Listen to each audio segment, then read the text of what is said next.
మాకు అన్ని విధాలుగా సహకరించి గచ్చిబౌలిలోని ఇండోర్ స్టేడియంలో జాతీయ కరాటే ఛాంపియన్షిప్ పోటీలు నిర్వహించారు. ఈ కార్యక్రమానికి స్పీకర్ గడం ప్రసాద్, మంత్రి పొన్నం ప్రభాకర్, బాక్సర్ నిఖత్ జరీన్ హాజరై క్రీడాకారులను ప్రోత్సహించారు.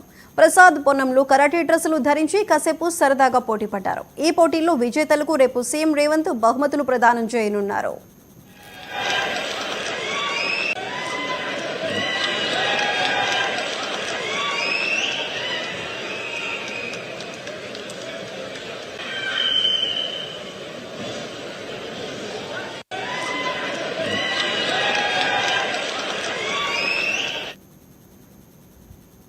కబ్జాకు కాదేది అనర్హం అన్నట్టుగా మారిపోయింది. ఖాళీ స్థలం కనిపిస్తే చాలు డేగలాగా వచ్చి వాలిపోతున్నారు కబ్జాదారులు.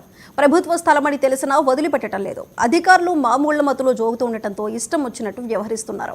ఎవరైనా ఎదిరిస్తే భయభ్రాంతులకు గురి చేస్తున్నారు. హెచ్చరిక బోర్డులు ఏర్పాటు చేసినా డోంట్ కేర్ అంటూ దర్జాగా కబ్జా చేసేస్తున్నారు. నిజామాబాద్ జిల్లాలోని ఓ ప్రభుత్వ పాఠశాలకు ఆనుకుని ఉన్న భూమిని స్వాహా చేసేందుకు యత్నిస్తున్న వారికి ఎదురొడ్డి పోరాడుతున్నారు